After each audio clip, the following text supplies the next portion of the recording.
கர்த்தராகிய இயேசு கிறிஸ்துவின் நாமம் மகிமைப்படுவதாக.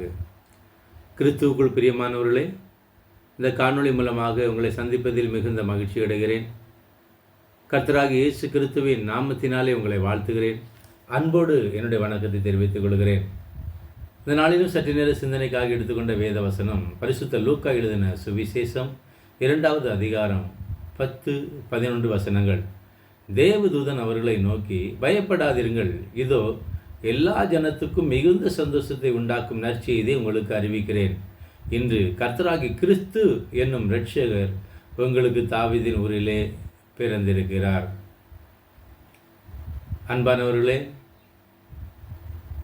எல்லா ஜனத்துக்கும் மிகுந்த சந்தோஷத்தை உண்டாக்கும் நற்செய்தி என்கிற தலைப்பிலே உங்களோடு பேசலாம் என்று சொல்லி ஆசைப்படுகிறேன். ஆவியானவர் தாமே உதவி செய்வாராக. இயேசு கிறிஸ்துவின் பிறப்பு. பெத்லகேமிலே இயேசு கிறிஸ்து பிறந்தபோது மந்தை மேய்த்து கொண்டிருந்த மேய்ப்பர்களுக்கு தேவதூதர்கள் தோன்றி ஒரு நற்செய்தியை அறிவிக்கிறார்கள். இயேசு கிறிஸ்துவின் பிறப்பின் நற்செய்தியை முதலாவது கேட்டவர்கள் இந்த மேய்ப்பர்கள் தான். முதலாவது அறிவிக்கப்பட்டது இந்த மேய்ப்பர்களுக்கு தான். அவர்களுக்கு சொல்லப்பட்ட அந்த நற்செய்தி சொல்லப்படும் போது, இதோ எல்லா ஜனத்துக்கும் மிகுந்த சந்தோஷத்தை உண்டாக்கும் நற்செய்தி என்று சொல்லி அவர்கள் சொல்லுகிறார்கள். இன்னும் கிறிஸ்து என்னும் இரட்சகர், கிறிஸ்து என்னும் இரட்சகர் மத்தேயு சொல்லும்போது இவ்வாறாக சொல்லுகிறார். மத்தேயு 1:21, அவள் ஒரு குமாரனை பெறுவாள், அவருக்கு இயேசு என்று பெயரிடுவாயாக, ஏனெனில் அவர் தமது ஜனங்களின் பாவங்களை நீக்கி அவர்களை இரட்சிப்பார். கிறிஸ்துவுக்குள் பிரியமானவர்களே, நாம் அறிந்து கொள்ள வேண்டிய ஒரு ரகசியத்தை உங்களுக்கு சொல்லுகிறேன். எல்லா ஜனத்துக்கும் எப்படி இயேசு கிறிஸ்து, முதலாவது நாம் அறிந்து கொள்ள வேண்டும், இயேசுவே கிறிஸ்து. கிறிஸ்துவை குறித்து சொல்லும்போது அவர் இரட்சகர் என்று சொல்லப்படுகிறது. எல்லா ஜனமும் இரட்சிக்கப்படவும் சத்தியத்தை அறிகிற அறிவையும் அடையவும் தேவன் சித்தமுள்ளவராய் இருக்கிறார், பிரியமாய் இருக்கிறார். எல்லாருக்கும் இது நற்செய்தியும் எல்லாருக்கும் சந்தோஷத்தை கொடுக்கிறதாக இருக்கிறது என்றால், அந்த ஒரு காரியம் அது எல்லாருக்கும் சந்தோஷத்தை கொடுக்குமானால், கிறிஸ்துவின் பிறப்பு எல்லாருக்கும் சந்தோஷத்தை கொடுக்குமானால் எல்லாரும் அவரை பின்பற்ற வேண்டும். இந்த நற்செய்தி சொல்லப்பட்ட நாட்களில் கிறிஸ்தவம் அல்லது கிறிஸ்தவ மார்க்கம் என்று ஒன்று கிடையாது. இயேசு கிறிஸ்துவை பின்பற்றுகிறவர்கள்தான் கிறிஸ்தவர்கள். யூதனாக இருக்கலாம், இஸ்மவேலனாக இருக்கலாம், இந்துவாக இருக்கலாம், இன்னும் எந்த ஒரு மதத்தை சார்ந்தவனுமாக இருக்கலாம். எல்லாருமாக சேர்ந்து செல்கிற ஒரே மார்க்கம் கிறிஸ்தவம். இயேசு கிறிஸ்துவை பின்பற்றுகிறவர்கள். மத்தேயு சொல்லும்போது இவ்வாறாக சொல்லுகிறார், அவர் தமது ஜனங்களின் பாவங்களை நீக்கி அவர்களை ரட்சிப்பார். இந்த நற்செய்தி தேவதூதர்களால் சொல்லப்பட்ட பொழுது யூதர்கள் ரோமருக்கு அடிமையாக இருந்தார்கள். அந்த காலத்தில் யூதர்கள் கிறிஸ்துவை எதிர்பார்த்து கொண்டிருந்தார்கள். ஏனென்று சொன்னால், பழைய ஏற்பாட்டின் தீர்க்க தரிசன வசனங்களின்படி கன்னியின் வயிற்றிலே ஒருவர் பிறப்பார், அவர் தாவீதின் சந்ததியிலிருந்து வருவார், அவர் நம்மை இரட்சிப்பார். அதாவது யூதர்களுடைய எண்ணம் என்னவென்று சொன்னால், அந்த உலகத்தின் அடிமைத்தனம், அதாவது உலகத்தில் அந்த ரோமா ஆட்சியிலிருந்து, ரோமருடைய அடிமைத்தனத்தில் இருந்து கிறிஸ்து நம்மை மீட்டு உலகத்தை ஆளுகிற அதிகாரத்தை நமக்கு தருவார். ஏனென்று சொன்னால், கிறிஸ்துவை தாவீதின் குமாரன் அல்லது அவர் தேவனுடைய குமாரன் என்று சொல்லி அவர்கள் விசுவாசித்தார்கள், எதிர்பார்த்தார்கள். ஆனால் இயேசுவை அவர்கள் கிறிஸ்துவாக ஏற்றுக்கொள்ளவில்லை. இப்படி ஒரு காரியம் இருக்கட்டும். ஆனால் அவர்கள் கிறிஸ்துவை எதிர்பார்த்தார்கள். எதற்காக எதிர்பார்த்தார்கள் என்று சொன்னால், தாவீது அவர்களை ஆளுகை செய்யும்போது, சமஸ்த இஸ்ரவேல் மேலும் தாவீது ஆளுகை செய்யும்போது, தாவீதுக்கு எதிராக இருந்த எல்லா சத்துருக்களையும் கர்த்தர் முறியடித்தார். தாவீதினுடைய அரசாட்சி வல்லமையான ஒரு அரசாட்சியாக இருந்தது. தாவீதினுடைய காலத்துக்கு பின்பு சாலோமனுடைய நாட்களில் ஒரு சமாதானம் விளங்கினது. சாலோமனுடைய நாட்களில் யுத்தம் நடக்கவில்லை. ஏனென்று சொன்னால் எல்லா சத்துருக்களையும் தாவீது முறியடித்து சமஸ்த இஸ்ரவேல் மேலும் ஒரு ஆட்சியை நிலைநிறுத்தி அதை தன்னுடைய மகனாகிய சாலோமோனுடைய கடத்தில் கொடுத்ததை வேதத்தின் மூலமாக நாம் அறிந்து கொள்ள முடிகிறது. இப்படி வல்லமையான ஒரு ராஜா நம் மத்தியில், யூதர்கள் மத்தியில் வெளிப்படுவார். அவர் கிறிஸ்து. அவர் தாவீது எப்படி ஆட்சி செய்தாரோ அப்படியே உலகத்தின் மேலே யூதர்களுக்கு அதிகாரத்தை கொடுக்கத்தக்கதான ஒரு வல்லமையான ஒரு ராஜா எழும்புவார். அவர்தான் கிறிஸ்து. அவர் வருகிறார் என்று சொல்லி அவருடைய வருகையை பற்றி வேதம் சொல்லப்பட்ட வேதத்தின் மூலமாக சொல்லப்பட்ட காரியங்களை விசுவாசித்து அநேகர் அன்றைக்கு எதிர்பார்த்து கொண்டிருந்தார்கள். அந்த சூழ்நிலையில் தான் இயேசு பிறந்தார். ஆனால் யூதர்களுடைய எதிர்பார்ப்பின்படி அவர் பிறக்கவில்லை. அவர் ஏழ்மையின் கோலம் எடுத்தார். அவர் கன்னியின் வயிற்றில் தான் பிறந்தார். ஆனால் ராஜ குடும்பத்தில் பிறக்கலை. ஒரு சாதாரண ஒரு தச்சு தொழிலாளியின் குடும்பத்தில் அவர் பிறந்தார். ஆனால் அந்த சூழ்நிலையில் யூதர்கள் அவர்களை ஏற்றுக்கொள்ளவில்லை. ஏனென்று சொன்னால் யூதர்கள் எதிர்பார்த்தபடி கிறிஸ்து வெளிப்படவில்லை. கிறிஸ்து அவருடைய எதிர்பார்ப்பின்படி உலக பிரகாரமான ராஜாக்களை முறியடித்து யூதர்களுடைய கையிலே ஆட்சியை கொடுக்கும்படியாக கிறிஸ்து வெளிப்படவில்லை. இந்த உலகத்தையே அடிமைப்படுத்தி வைத்திருக்கிற சாத்தானை முறியடித்து பாவத்தின் பிடியில் இருக்கிற மக்களை விடுதலையாக்கி எல்லாருக்கும் ஒரு சமாதானத்தையும் சந்தோஷத்தையும் கொடுக்கத்தக்கதாக அவரை ஏற்றுக்கொள்கிற அத்தனை பேரும் அந்த மெய்யான விடுதலையை பெற்றுக்கொள்ளத்தக்கதாக ஒரு காரியத்தை செய்யும்படியாக கிறிஸ்து வெளிப்பட்டார். அவர் இயேசு. அவர் வெளிப்பட்டதின் நோக்கத்தை அவர் செய்து முடித்தார். அப்போ எல்லா ஜனத்துக்கும் இது சந்தோஷமும் மகிழ்ச்சியுமான ஒரு நற்செய்தியாக எப்படி இருக்கும் என்று சொன்னால், முதலாவது ஒரு மனிதன் இந்த உலகத்தில் வாழுகிறவன் அவன் பாவத்தின் அடிமைத்தனத்தில் இருக்கிறான். இந்த பாவத்தின் அடிமைத்தனத்தை குறித்து ஆண்டவராக இயேசு கிறிஸ்து சொல்லும்போது, யோவான் எழுதின சுவிசேஷம் 8ஆம் அதிகாரம் 34-36, பாவம் செய்கிற எவனும் பாவத்துக்கு அடிமையாக இருக்கிறான். இந்த பாவம் துன்பங்களுக்கு காரணம். இந்த பாவம் வியாதிக்கு காரணம். இந்த பாவம் தரித்திரத்துக்கு காரணம். இந்த பாவம் மரணத்துக்கு காரணம். பாவத்தின் சம்பளம் மரணம். ஆனால் மனிதர்கள் இதை அறியவில்லை. அநேகர் சிக்கி தவிக்கிறார்கள். விடுவிப்பார் இல்லாமல் அநேகர் வாஞ்சிக்கிறார்கள். அவர்களுக்கு விடுதலையை அவர்கள் பெற்று அநேகர் வாஞ்சிக்கிறார்கள். ஆனால் அவர்களுக்கு சரியான வழி தெரியவில்லை. இதுதான் சுவிசேஷத்தின் மூலமாக இன்றைக்கு சொல்லப்படுகிறது. நற்செய்தி சொல்லப்படுகிறது. என்னவென்று சொன்னால், இயேசுவை அன்றி வேறே இரட்சகர் இல்லை. குமாரன் விடுதலை ஆக்கினால் மெய்யாகவே விடுதலை ஆவீர்கள். ஆமேன். அப்போ எல்லா ஜனத்துக்கும் இது எப்படி சந்தோஷத்தை கொடுக்கும் என்று சொன்னால், அப்போஸ்தலனாகிய பவுலடிகளார் ரோமர் 7ஆம் அதிகாரத்தை நீங்கள் வாசித்து பார்த்தால் அதில் சொல்லுகிறார், பாவம் என்பது மனிதனை ஆளுகை செய்கிற ஒரு சக்தி.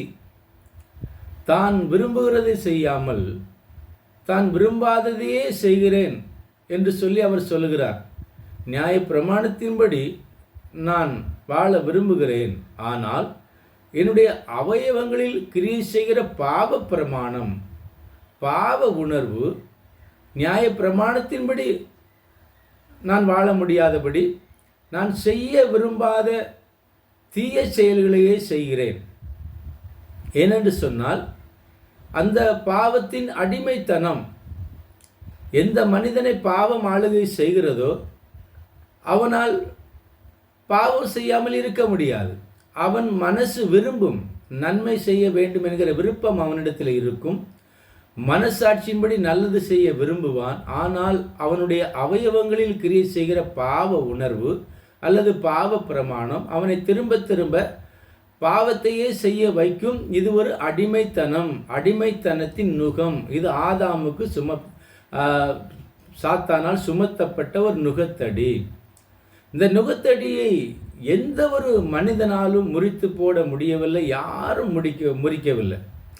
கர்த்தராகிய இயேசு கிறிஸ்து இந்த உலகத்தில் மனிதனாக பிறந்து அவர் சிலுவையில் இரத்தம் சிந்தி பாடுபட்டு பரிகாரியானார். அவர் ஒருவரால் தான் அந்த நுகத்தடியை முறிக்க முடியும். அவரே அந்த நுகத்தடியிலிருந்து நம்மை விடுவிக்கிறவர். குமாரன் விடுதலை ஆக்கினால் மெய்யாகவே விடுதலை ஆவீர்கள். இந்த விடுதலை தான் எல்லா மனுஷருக்கும் சந்தோஷத்தை கொடுக்கிற ஒரு விடுதலை. அப்போஸ்தலனாகிய பவுல் அடிகளார் சொல்லும்போது, நான் செய்ய விரும்பாததையே செய்கிறேன். நான் இதிலிருந்து விடுதலையாக விரும்புகிறேன், ஆனால் யார் என்னை விடுவிப்பார்? இந்த மரண சரீரத்திலிருந்து யார் என்னை விடுவிப்பார் என்று சொல்லி அவர் கேள்வி கேட்கிறார். ஜீவனுள்ள தேவனுடைய ஆவியின் பிரமாணம் என்று சொல்லப்படுகிற ரோமர் 8ஆம் அதிகாரம் 1-2 வசனங்களை நீங்கள் வாசித்து பார்ப்பீர்கள். ஆனால் சொல்லப்படுகிறது, ஜீவனுள்ள தேவனுடைய ஆவியின் பிரமாணம் பாவம் மரணம் என்கிற பிரமாணத்தினின்று என்னை விடுதலையாக்கிட்டே.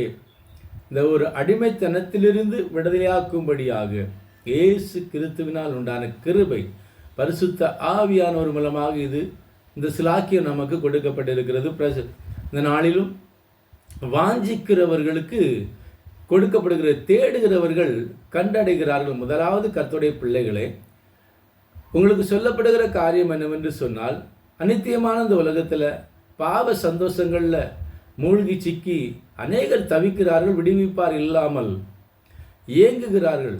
ஏங்குகிறவர்களுக்கு நான் ஒரு காரியத்தை உங்களுக்கு சொல்கிறேன். முதலாவது, இயேசு கிறிஸ்துவினால் உண்டான இந்த மெய்யான விடுதலை, பாவத்திலிருந்து பாவ கட்டிலிருந்து விடுதலையாக்கப்படுகிற அந்த அனுபவத்தை நாம் பெற்றுக்கொள்ள வேண்டும். நாம் பெற்றுக்கொண்டு நம்முடைய வாழ்க்கையில் அந்த சந்தோஷத்தை காண்பிக்கும் போதுதான், நம்முடைய வாழ்க்கையில் இந்த சந்தோஷத்தை மற்றவர்கள் காணும் போதுதான் மற்றவர்களும், கர்த்தரை அறியாதவர்களும் இதை விரும்புவார்கள், வாஞ்சிப்பார்கள். அவர்களும் இந்த சந்தோஷத்தை பெற்றுக்கொள்ள முடியும். முதலாவது, கர்த்தராகிய இயேசு கிறிஸ்துவின் நாமம் தரிக்கப்பட்ட அவருடைய பிள்ளைகளாகிய நாம் இந்த சந்தோஷத்தை பெற்றுக்கொள்ள வேண்டும். எல்லா மனுஷருக்கும் இது எப்படி சந்தோஷமாக இருக்கும் என்று சொன்னால், முதலாவது சுவிசேஷத்தை அறிந்திருக்கிற, சுவிசேஷம் அறிவிக்கப்பட்டிருக்கிற நாம் இந்த சந்தோஷத்தை பெற்று அந்த சந்தோஷத்தை மற்றவர்களுக்கு காண்பிக்கும் போது, அல்லது நம்மிடத்தில் அந்த சந்தோஷத்தை மற்றவர்கள் காணும்போது, இதில் ஐஸ்வர்யவான் ஏழை என்று இல்லை, எல்லாருக்கும் இந்த சந்தோஷம் சமமாக இருக்கிறது. கர்த்தருடைய பிள்ளைகளே, ஏற்றுக்கொள்ளுகிறவர்கள் எத்தனை பேர்களோ, விசுவாசிக்கிறவர்கள் எத்தனை பேர்களோ, அத்தனை பேருக்கும் இந்த சந்தோஷத்தை கொடுக்க இயேசு வல்லவரும் நல்லவருமாய் இருக்கிறார் என்பதை நாம் அறிந்து கொள்ள வேண்டும். இதை நாம் வாஞ்சிக்க வேண்டும். ஏனென்று சொன்னால், பாவத்தின் சம்பளம் மரணம்.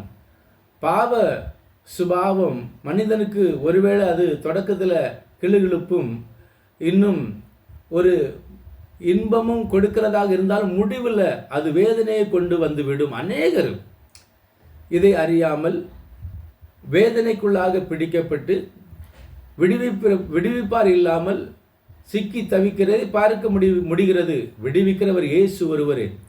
மேலே வானத்திலும் கீழே பூமியிலும் மனுஷருக்குள்ளும் நாம் ரட்சிக்கப்படும்படிக்கு கட்டளையிடப்பட்ட ஒரே நாமம் கர்த்தராகிய இயேசு கிறிஸ்துவின் நாமம் மாத்திரமே என்பதை அறிந்து கொள்ளுங்கள். இயேசு கிறிஸ்துவின் நாமத்தை அறிக்கை செய்யும் போது, இயேசு கிறிஸ்துவின் நாமத்தினாலே நாம் ஜெபிக்கும் போது இந்த விடுதலை நம்மளால் பெற்றுக்கொள்ள முடியும். பாவத்தின் சம்பளம் மரணம். தேவனுடைய கிருபை வரமோ நம்முடைய கர்த்தராகிய இயேசு கிறிஸ்துவினால் உண்டான நித்திய ஜீவன் என்று சொல்லப்படுகிறது.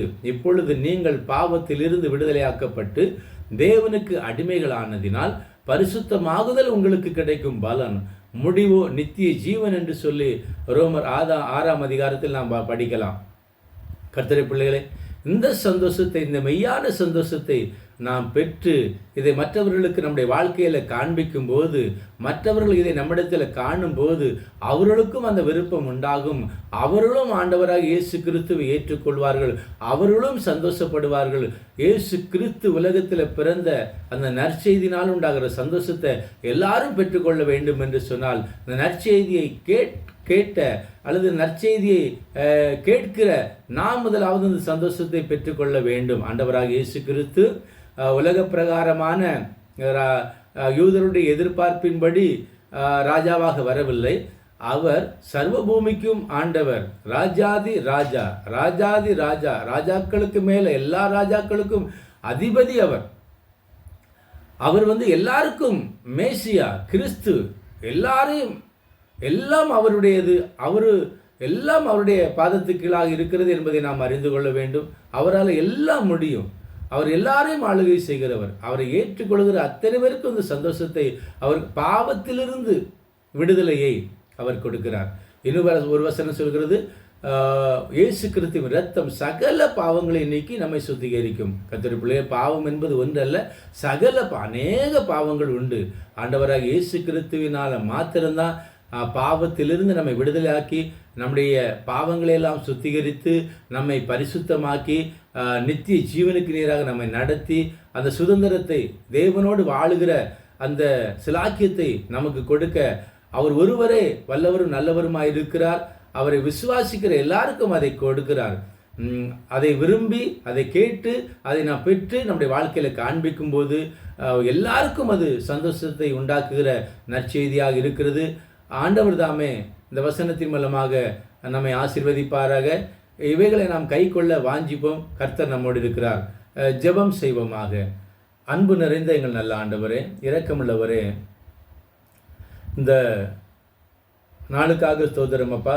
இந்த வேளையிலும் கூட தகப்பனே, எல்லா மனுஷருக்கும் சந்தோஷத்தை கொடுக்கிற இந்த நற்செய்தி, ஆமென் ஆண்டவரே, இது எல்லாருக்கும் சந்தோஷத்தை கொடுக்கிறதா இருக்கிறது. குமாரன் விடுதலையாக்கினால் மெய்யாகவே விடுதலையாவீர்கள் என்று சொல்லப்பட்டுள்ள வார்த்தையின்படி இந்த நாளிலும் பாவ சாப கட்டுகளில் இருந்து விடுதலையை வாஞ்சிக்கிற ஒவ்வொருவரும், இந்த காணொளியின் மூலமாக கர்த்தாவின் இந்த வசனத்தை கேட்கிற ஒவ்வொருவரும் சத்தியத்தை அறிந்து கொள்ள, கண்கள் திறக்கப்பட, மெய்யான விடுதலை பெற்றுக்கொள்ள ஆவியானவர் தாமே அருள் செய்யும்படியாக ஜெபிக்கிறேன் அப்பா. உம்முடைய நாமத்தின் நிமித்தம் மனபாரங்கள், கஷ்டங்கள் எல்லாவற்றையும் எடுத்து போடுங்க. இந்த பண்டிகை நாட்கள் ஒவ்வொருவருக்கும் சந்தோஷத்தையும் மகிழ்ச்சியும் கொடுக்கிறதா இருக்கட்டும். மெய்யான விடுதலையை ஒவ்வொருவரும் பெற்றுக்கொண்டு மற்றவர்கள் சாட்சியாக தங்களுடைய வாழ்க்கையில் கிறிஸ்துவின் பிறப்பின் நற்செய்தி சந்தோஷத்தை காண்பிக்க ஒவ்வொருவருக்கும் உதவி செய்யுங்க. இந்த காணொளியை காண்கிற கேட்கிற ஒவ்வொருவரும் கர்த்தாவே, எந்த காரியத்துக்காக உங்கள் திரு சமூகத்தில் ஜெபிக்கிறார்கள் காரியங்களை வாய்க்க பண்ணுங்க. தடைகள் மாறட்டும், குறைவுகள் நீங்கட்டும். உம்முடைய நாமம் மாத்திரம் மகிமைப்படுவதாக கர்த்தராகிய இயேசு கிறிஸ்துவின் நாமத்தினால் தாழ்மையோடு ஜெபிக்கிறோம். இவ்வளவு பரிசுத்த பிதாவே, ஆமேன். ஆண்டவர் உங்களை ஆசீர்வதிப்பாராக. ஆமேன்.